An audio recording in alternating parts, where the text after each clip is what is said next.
በደንብ ልነግራችሁ ወዳለሁ። በሰው ፊት ኑሮ የምትኖሩ ከሆነ በእግዚአብሔር ፊት ሕይወት የላችሁ። ብዙ ሰዎች ከእግዚአብሔር ይልቅ ተድላንና ከፍታን ይፈልጋሉ። ላይ በእግዚአብሔር ፊት የማትኖሩ ከሆነ እናንተ የአምልኮት መልክ አላችሁ፣ ኃይሉን ክዳችኋል።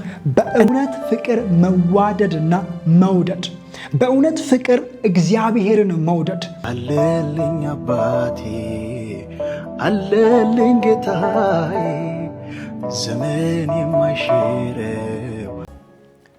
የጌታ ሰላምና ጸጋ ባላችሁበት ቦታ ሁሉ ይብዛላችሁ። ውድ እግዚአብሔር ቤተሰቦች እንደምን ከረማችሁልኝ? እኔ ያለው እግዚአብሔር ይመስገን። ዛሬም እንደተለመደው ከኔ ጋር የእግዚአብሔርን ቃል እንከፋፈላለን። በመጽሐፍ እንዲህ ተብሎ እንደተጻፈ ልጁ በብዙ ወንድሞች መካከል በኩር የሆነ ዘንድ አስቀድሞ ያወቃቸውን የልጁን መልክ እንዲመስሉ አስቀድሞ ደግሞ ወስኗልና እንደሚል፣ እንዲሁም ደግሞ በሌላኛ ቦታ ላይ እኛ ሁላችን በመጋረጃ በማይከደን ፊት የጌታን ክብር እንደ መስታወት እያብለጨለጨን መንፈስ ከሚሆነው ጌታ እንደሚደረግ ያንን መልክ እየመሰለን ከክብር ወደ ክብር እንለወጣለን ተብሎ እንደተጻፈ እግዚአብሔር አምላክ ከሁላችን የሚፈልገው የልጁን መልክ እንድንመስል ስለሆነ በዚህ ማደሪያዬ ላይ ሆኜ ሁል ጊዜ ላሳስባችሁ የምወደው ክርስትና ሃይማኖት ሳይሆን ክርስትና ክርስቶስን መስሎ መኖር እንደሆነ ነው። የጌታ ሰላም አሁንም ባላችሁበት ይብዛላችሁ። አዳዲስ ከሆናችሁ ሰብስክራይብ በማድረግ አብራችሁን ቤተሰብ በመሆን ይህንን የልጁ መልክ አገልግሎት አብራችሁን እንድታገለግሉ ልጋብዛችሁ እወዳለሁ። ከኔ ጋር ሰብስክራይብ እያደረጋችሁ የመጣችሁ ሁሉ ጌታ ኢየሱስ ክርስቶስ ጨርሶ ይባርካችሁ። ባላችሁ ሁሉ ከኔ ጋር እንድታገለግሉ በአክብሮት ድጋሚ ልጋብዛችሁ እወዳለሁ። እንጸልይና ወደ ዛሬው ሐሳብ ወደ ዛሬው ትምህርት እንሄዳለን። እንጸልይ።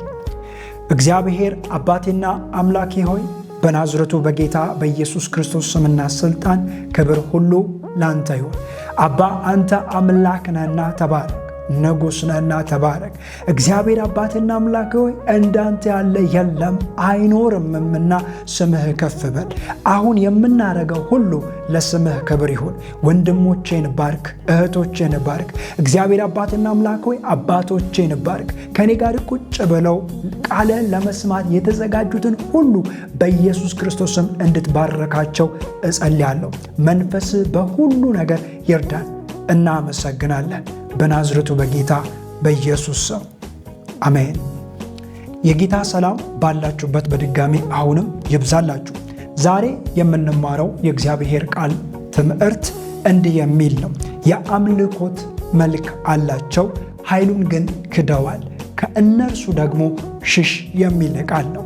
በዚህ ዘመን ላይ ይህንን ቃል በደንብ ላወራ ፈልጋለሁ። ምክንያቱም የአምልኮት መልክ ያላቸው ክርስቲያን የሚመስሉ ነገር ግን በእውነተኛነቱ ሕይወታቸው ላይ ክርስቲያን ያልሆኑ ብዙ ወንድሞች ከኛ ጋር እንዳሉ ታውቃላችሁና መጽሐፍ ሁለተኛ ጢሞቴዎስ ምዕራፍ 2:3 ላይ እንዲህ የሚል ቃል ይናገራል። ጳውሎስ ለጢሞቴዎስ መልእክት እያስቀመጠለት እንዲህ የሚል መልእክት ያስቀምጠዋል። ነገር ግን በመጨረሻው ቀን የሚያስጨንቅ ዘመን እንደሚመጣ ይህንን እወቅ።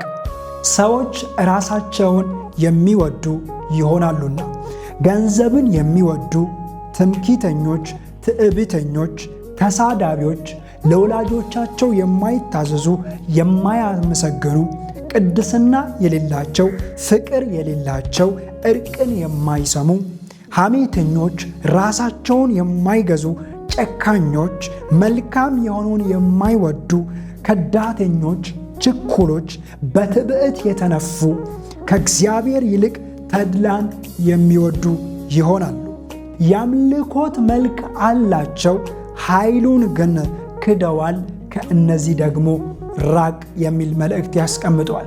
ብዙ ወንድሞች አጠገባችሁ ያላችሁ ሰዎች እንድታዩ እፈልጋለሁ። አጠገባችሁ ከናንተ ጋር አምልኮ ላይ የሚመጣ ከናንተ ጋር መዝሙር የሚዘምር ከናንተ ጋር ኢየሱስ ጌታ ነው የሚለውን ሁሉንም በሚገባ ልትመረምሩ ያስፈልጋል። ብዙዎች የአምልኮት መልክ እንጂ የክርስቶስ መልክ የላቸውም። ብዙዎች የአምልኮት መልክ እንጂ ኢየሱስን የመፈለግ ኢየሱስን የመምሰል ልብም የላቸውምና ምናልባት ጴንጤ የሚል ስም፣ ምናልባት ኦርቶዶክስ የሚል ስም፣ ምናልባት ካቶሊክ የተለያየ የሚል መጠሪያ ሊኖራቸው ይችላል። ነገር ግን የአምልኮት መልክ ያላቸው ኃይሉን የካዱ ሰዎች ናቸው።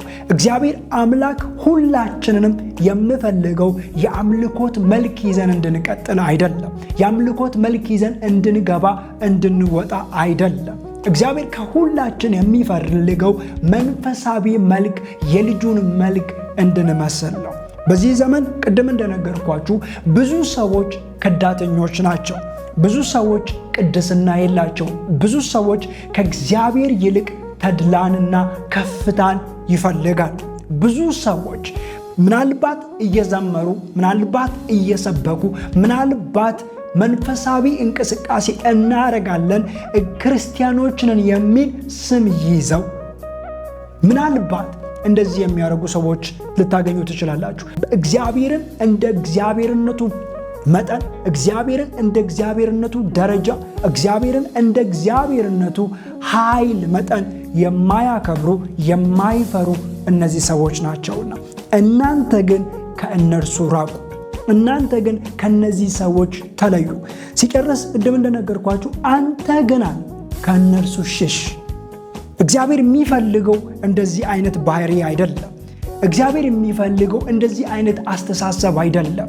እያመለኩ ዝሙት፣ እያመለኩ ስድብ፣ እያመለኩ ዘረኝነት፣ እያመለኩ መለያየት ይህ ክርስቲያናዊ ሕይወት አይደለም። ይህ እግዚአብሔር የሚወደው ሕይወት አይደለም። ይህ እግዚአብሔር የሚፈልገው ሕይወት አይደለም። እግዚአብሔር የሚፈልገው አምልኮት መልክ እንዲኖረን ሳይሆን ኢየሱስን በሚገባ እንድናመልክና እንድንመስለው ነው። ትንቢተ ኢሳይያስ ሄዳችሁ ስታነቡ እግዚአብሔር እንዲህ የሚል ቃል ይናገራል።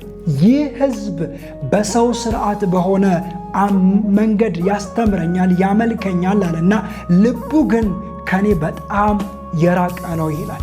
ከመንፈሳዊ ዓለም በጣም የራቁ ነገር ግን መንፈሳዊ ነገርን የሚለማመዱ ብዙ ሰዎች እንዳሉ እንድታውቁ እወዳለሁ። ስለዚህ ከሃይማኖት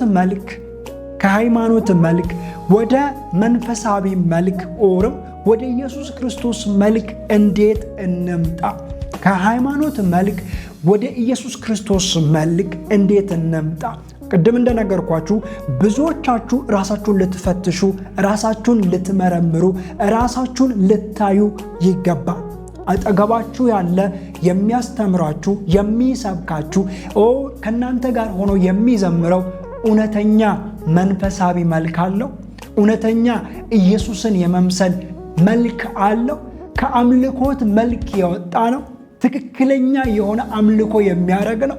የሆነ መድረክ ላይ ሲወጣ ዘረኝነት በቃን፣ መድረክ ላይ ሲወጣ መስጠት አለብን፣ ወንድሞችን መርዳት አለብን፣ መድረክ ላይ ሲወጣ ፍቅር ነው አንድ የሚያደርገን የሚል ነገር ግን ከመድረክ ከወረደ በኋላ ይሄንን ሁሉ መልሶ የሚረሳ ይሄ የሃይማኖት መልክ ያለው ሰው ነው። ይሄ የጌታን ኃይል የካደ ሰው ነው። እንደዛ አይነት ሰዎች ዙሪያችሁ ካሉ ከነዚህ መሸሽ አለባችሁ። ስለዚህ ከሃይማኖት መልክ ወደ ልጁ መልክ እንዴት ሽፍት እናደርግ፣ እንዴት እንለወጥ የሚለውን ነገር ላወራላችሁ ፈልጌ ነው ደጋግሜን ነገር ምለው። በዚህ ዘመን ብዙ ሰዎች የሃይማኖት መልክ ስላላቸው፣ በዚህ ዘመን ብዙ ሰዎች እግዚአብሔርን ከመፈለግ ይልቅ ገንዘብን ፍለጋ ላይ ስላሉ፣ በዚህ ዘመን ብዙ ሰዎች ተድላን በመፈለግ ላይ ስላሉ እግዚአብሔር አምላክ መንፈሳዊ ሕይወት እንድንኖር ስለሚፈልግ፣ መንፈሳዊ መልክ ሊኖረን ስለሚፈልግ ክብር ለጌታችን ለመድኃኒታችን ለኢየሱስ ክርስቶስ ይሁን። ሰው ቀጥታ 4 ሐሳቦችን አነሳላችኋለሁ።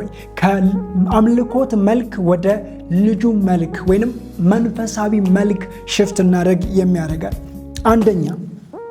አንደኛ ከአምልኮት መልክ ወደ መንፈሳዊ መልክ የሚመልሰን አንደኛ ምንድነው ካላችሁ ኑሮውን ከሰው ፊት ወደ እግዚአብሔር ፊት መመለስ። በመጀመሪያ ማድረግ ያለባችሁ ኑሮአችሁን ከሰው ፊት አውጥታችሁ ወደ እግዚአብሔር ፊት ይዛችሁ መሄድ። ብዙ ሰዎች በዚህ ምድር ላይ የሚኖሩትን ኑሮ የሚኖሩት በሰው ፊት ለፊት ነው። ዘማሪ ነው እንትና፣ ሰባኪ ነው እንትና፣ ጥሩ ድምፅ አለው፣ ጥሩ መናገር ይችላል፣ ጥሩ መስበክ ይችላል፣ ወይንም እሷ ስትዘምር ደስ ይላል ለመባል ነው እንጂ እግዚአብሔር አምላክ ይደሰታል ብሎ አስቦና አቅዶ አይደለም። በደንብ ልነግራችሁ ወዳለሁ። በሰው ፊት ኑሮ የምትኖሩ ከሆነ በእግዚአብሔር ፊት ሕይወት የላችሁ። የመንፈሳዊ መልክ በእናንተ ላይ አይገለጥም። መንፈሳዊ መልክ በእናንተ ላይ አይታይም። ምክንያቱም እናንተ እየሄዳችሁበት ያላችሁት መንገድ፣ እናንተ እየተከተላችሁት ያላችሁት መንገድ እንዳለ በሰው ፊት የአምልኮት መንገድ ነው። የአምልኮት መልክ ማሳየት ነው። ቸርች መግባት ሃሌሉያ ማለት ክርስቲያን አያስብልም። ቸርች መግባት በየጊዜው መባ አስራት መስጠት ክርስቲያን አያስብልም። ክርስቲያን ለማስባል ኑሮ መጀመር ያለብህ፣ አካሄድ መጀመር ያለብህ፣ እንቅስቃሴ መጀመር ያለብህ ከአምልኮት መልክ ወደ ልጁ መልክ ወደ መንፈሳዊ መልክ ለመሻገር ስትፈልግ የመጀመሪያው ኑሮ በእግዚአብሔር ፊት ትጀምራለህ። መጽሐፍ ቅዱስ ዘፍጥረት ሄዳችሁ ስታነቡ ምዕራፍ 5 ላይ እንዲህ የሚል ቃል ታገኛላችሁ። ምዕራፍ 5 ላይ ሄኖክም አካሄዱን ከእግዚአብሔር ጋር አደረገ። አካሄዱን ከእግዚአብሔር ጋር አደረገ። ያ ማለት ምን ማለት ነው? በሰው ፊት መኖርን አቁሞ በእግዚአብሔር ፊት ኑሮ ጀመረ።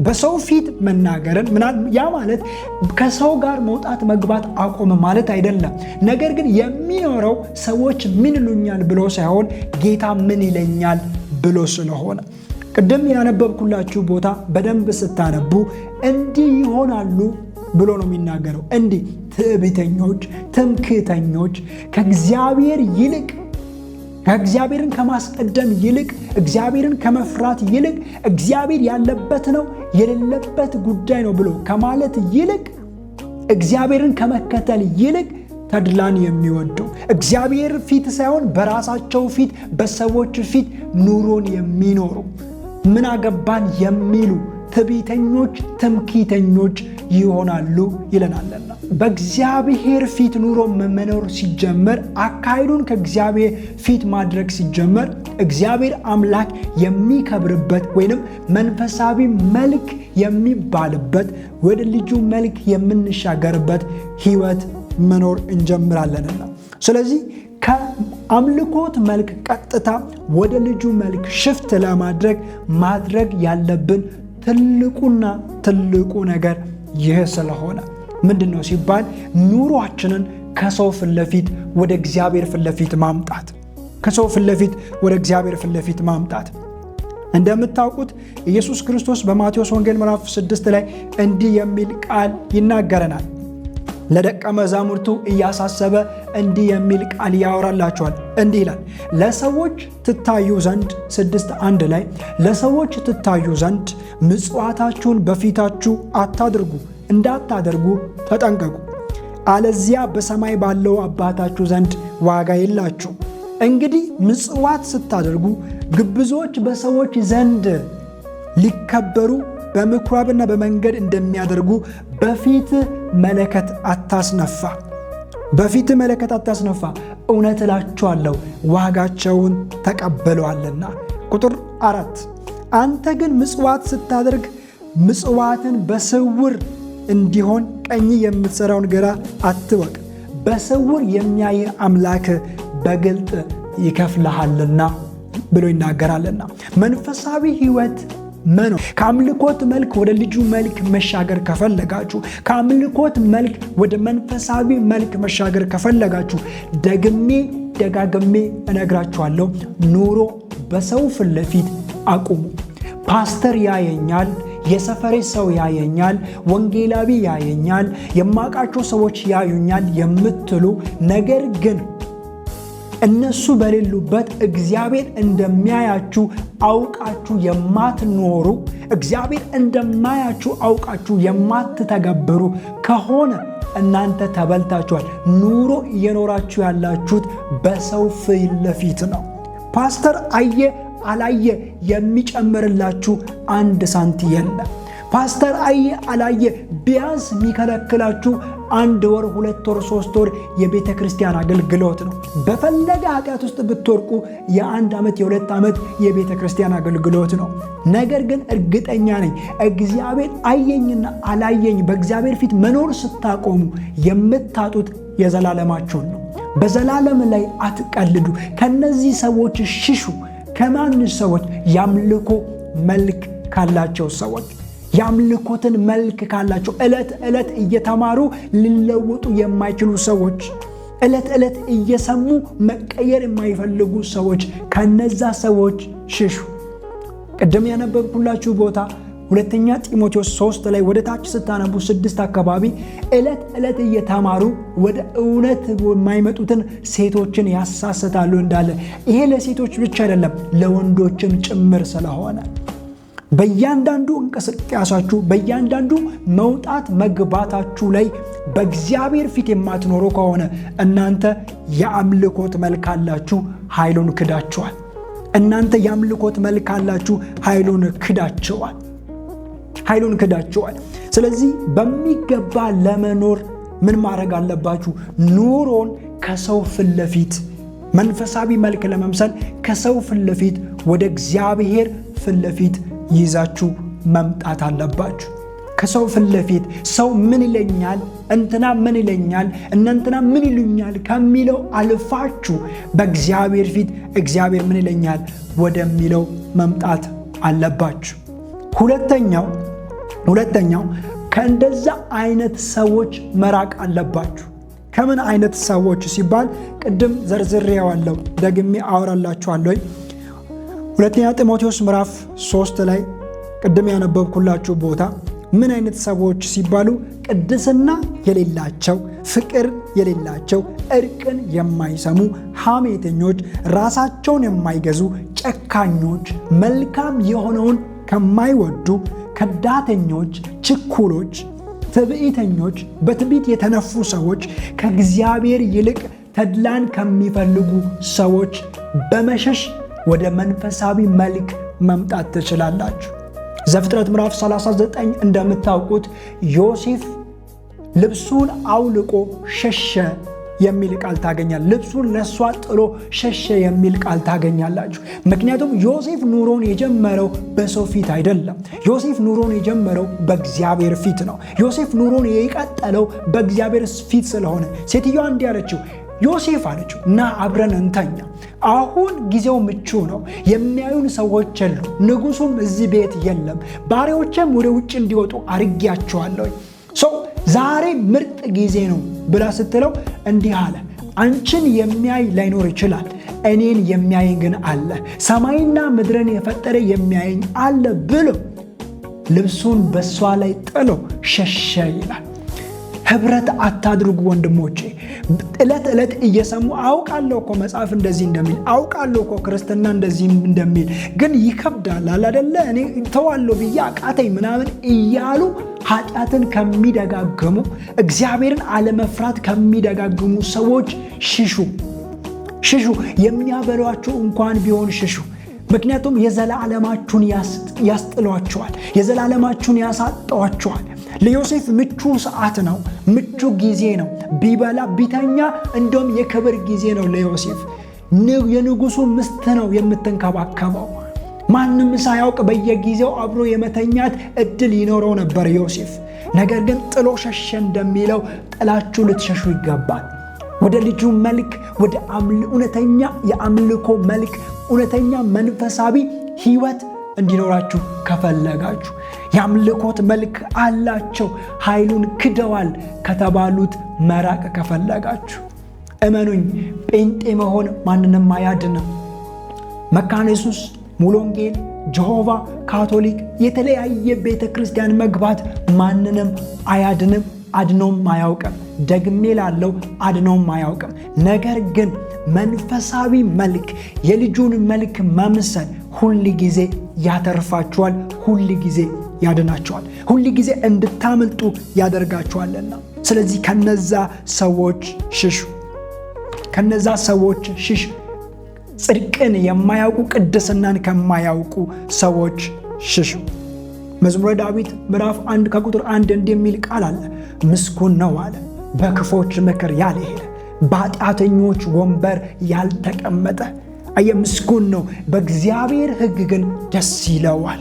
አያችሁ፣ ሸሽታችሁ ስትሄዱ፣ እግዚአብሔር በሚፈልግበት ቦታ ስትገኙ፣ ያኔ እውነተኛ የአምልኮ መልክ፣ መንፈሳዊ መልክ ለእናንተ ይኖራችኋልና። ሶስተኛው በእውነት ፍቅር መውደድና መዋደድ።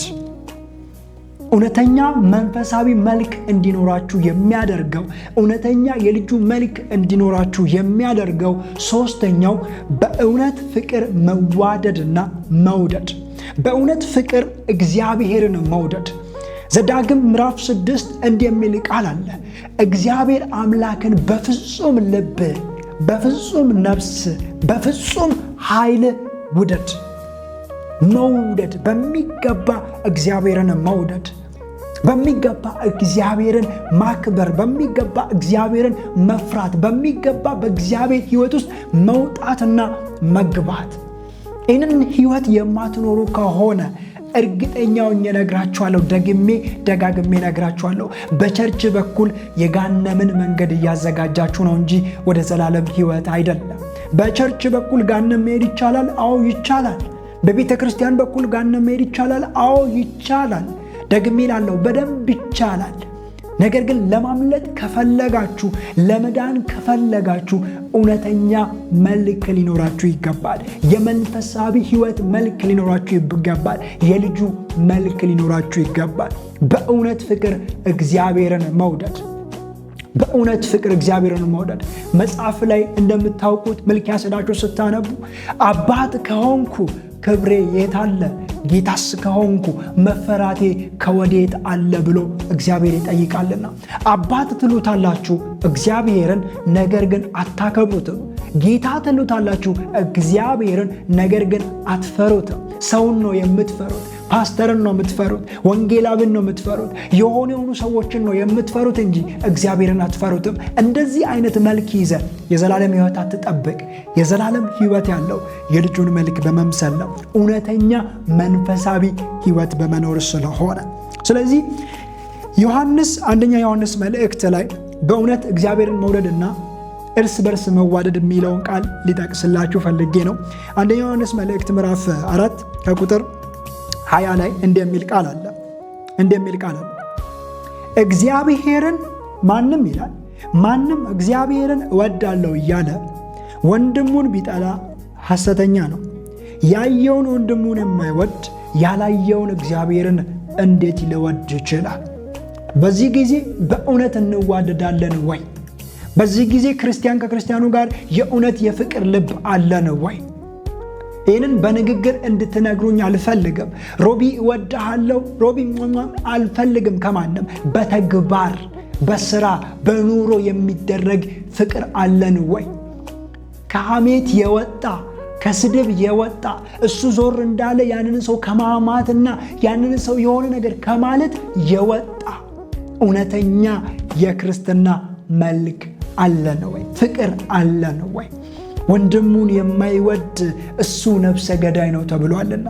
ወንድምን ከሰ ከወንድም ጋር ተካሰ እኔ ብቻ ልብላ፣ እኔ ብቻ ልጠቀም፣ እኔ ብቻ ነው የምኖረው፣ እነሱ አይበሉም፣ እነንትና አይጠቀሙም የምትል ሰው ክርስቲያን ነኝ ብለህ ልታወራ አትችልም። ቸርች ስለገባ ምናልባት ቅድም እንደነገርኩ ጴንጤ ልትሆን ትችላለህ። ነገር ግን ወንድምን ሳትወድ እግዚአብሔርን አትወድም። እግዚአብሔርን ብትወድ አንተ ወንድምን መውደድ ትችል ነበር። በሚገባ ወንድምን መውደድ የምትችል ሰው ትሆን ነበር። ነገር ግን ወንድምህንም አትወድም ኦር እግዚአብሔርንም አትወድምና እኔ ብቻ ለብላ የምትል ሰው ከሆንክ እኔ ብቻ ነኝ የምኖረው፣ እኔ ብቻ ነኝ የምነክሰው፣ እኔ ብቻ ነኝ የማገኘው፣ እነንትና ቢበሉ ባይበሉ የምትል ግን ቸርች መጥተህ እፈር። ቸርች መሄድ ራሱ እፈር። አንተ ሰውዬ እፈር። ቸርች ሄደ ሃሌሉያ ማለት እፈር። በእግዚአብሔር ፊት እጅ ማንሳትን እፈር። ምክንያቱም ወንድሙን የሚጠላ እሱ ነፍሰ ገዳይ ነው። በወንድምህ ደስታ ያልተደሰትክ፣ በወንድምሽ ደስታ ያልተደሰትሽ፣ በወንድምህ ሐዘን የምትደሰት እዘን። ስለዚህ ትክክለኛ መልክ እንዲኖራችሁ ከፈለጋችሁ፣ መንፈሳዊ መልክ እንዲኖራችሁ ከፈለጋችሁ ወንድማችሁን መውደድ፣ እውነተኛ መዋደድ። በደም ስለተገናኛችሁ አይደለም። በደም ባትገናኙም ሰማይ ሞቶ ያገናኛችሁን ወንድሞቻችሁን በመውደድ መንፈሳዊ መልክ፣ እውነተኛ መልክ መምጣት ትችላላችሁ። መንፈሳዊ መልክ፣ እውነተኛ መልክ መምጣት ትችላላችሁ። የመጨረሻው አራተኛው ሰውን ከመከተል እግዚአብሔርን ወደ መከተል መምጣት። ብዙዎች በዚህ ሰዓት ሰውን በመከተል ህይወት ውስጥ አሉ። ሰውን በመከተል ህይወት ውስጥ ይገባሉ፣ ይወጣሉ፣ ይንቀሳቀሳሉ። ሰውን በመከተል አባታቸውን በመከተል ደግሜ ነግራችኋለሁ። አባታችሁ እግዚአብሔር መንገድ ካልሄደ አትከተሉት። አባታችሁ የእግዚአብሔር መንገድ ካልተከተለ አትከተሉት። ጥላችሁ ከሱ ሐሳብ ውጡ። ፓስተሩ ከእግዚአብሔር መንገድ ከሳተ አትከተሉት። ወንጌላዊው የእግዚአብሔር መንገድ ከሳተ አትከተሉት። አያችሁ፣ መከተል ያለባችሁን ለይታችሁ ልታውቁ ይገባል። መከተል ያለባችሁን ለይታችሁ ይገባል። አንዳንድ ሰው መከተል ያለበትን በሚገባ ጠንቅቆ አያውቅም። ማንን እየተከተለ እንደሆነ፣ ከማን ጋር እየገባ እንደሆነ፣ ከማን ጋር እየወጣ እንደሆነ ጠንቅቆ አያውቅም። መከተል ያለበትን ፐርሰን ጠንቅቆ አያውቅም። ስለዚህ ሁሉ ጊዜ የመሳት የመጥፋት ህይወት ውስጥ ነው የሚገባው። ምክንያቱም እነዚህ የምትከተሏቸው ሰዎች ካልተስተካከሉ ህይወታቸውን ሊያበላሹ ይችላሉ።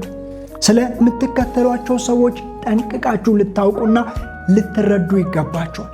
ከሰው ወደ እግዚአብሔር ዘወር ልትሉ ይገባቸዋል። ከሰው እግዚአብሔርን ወደ መከተል፣ ከሰው እግዚአብሔርን ወደ መፈለግ፣ ከሰው እግዚአብሔርን ወደ ማግኘት ልትዞሩ ይገባቸዋል። አዎ እግዚአብሔርን የሚከተሉ አሉ። እግዚአብሔርን የሚያሳዩ አባቶች አሉ። አዎ አሉ። ነገር ግን ጠንቅቃችሁ መርመራችሁ አውቃችሁ እነዚህ ፈሪሳውያኖች ወይንም እነዚህ ጸሐፊዎች የሚባሉትን ጌታችን ሲያናገራቸው መንግሥተ ሰማያትን በሰው ፊት ስለምትዘጉ ለእናንተ ወየውላችሁ ይላችኋልና። በእናንተ ፊት መንግሥተ ሰማያትን መዝጋት ስለሚችሉ፣ መንግሥተ ሰማያትን ለመዝጋት አቅም ስላላቸው እነሱን አትከተሉ። የገሃነም ሰው ያደርጓቸዋል። እግዚአብሔርን የማትፈሩ እነሱን የምትፈሩ ያደርጓቸዋል። ሰርቃ ገባክ ይሉሃል። ቸርች ያልፈለገች ጋብቻ ይሉሃል። ከኳሪ ከለክሉሃል። ሰውን አትከተል። እግዚአብሔር የወደደ አንተ ብቻ ተፋቀር፣ ትዳር መስረት። ያ ነው ትክክለኛ ህይወት እንጂ የወንድ እንዲህ ቸርች አላወቀችም የሚባለው አይደለምና ደግሜ ደጋግሜ ልነግራችሁ ወዳለሁ። ሰውን ከመከተል እግዚአብሔርን ወደ መከተል እንደዚህ ሽፍት ማድረግ ከቻላችሁ እናንተ ትክክለኛ መንፈሳዊ ህይወት ያላችሁ ሰዎች ናችሁ። ከአምልኮት መልክ ወደ ልጁ መልክ፣ ወደ መንፈሳዊ መልክ ሽፍት ያደረጋችሁ። የመጀመሪያው ከሰው ፊት ወደ እግዚአብሔር ፊት ኑሮ መቀየር፣ ሁለተኛው ከነርሱ በመራቅ፣ ሶስተኛው በእውነት መዋደድና መውደድ፣ አራተኛው ደግሞ ሰውን ከመከተል እግዚአብሔርን ወደ መከተል። ያኔ ደግሜ እነግራችኋለሁ፣ ከመንግሥተ ሰማያት ማንም አይከለክላችሁም። ከመንግሥተ ሰማያት ማንም አይከለክላችሁም። ቀጥታ የሰማይ በር መግባት ይሆንላችኋልና።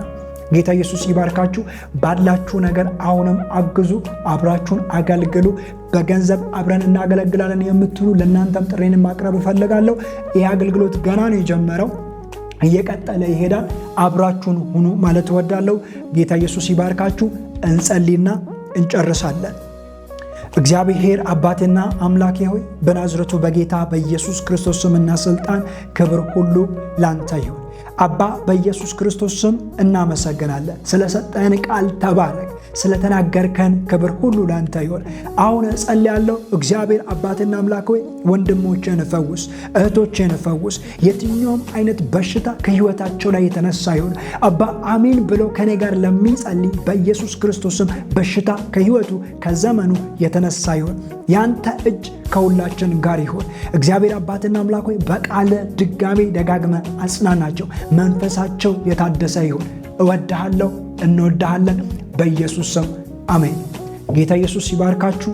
በሌላ ቪዲዮ በሌላ ጊዜ እንገናኛለን። ሼር፣ ላይክ ቪዲዮውን ማድረግ እንዳይረሳ። ያላችሁ ሁላችሁ ደውላችሁ አናግሩኝ። ጌታ ኢየሱስ ይባርካችሁ።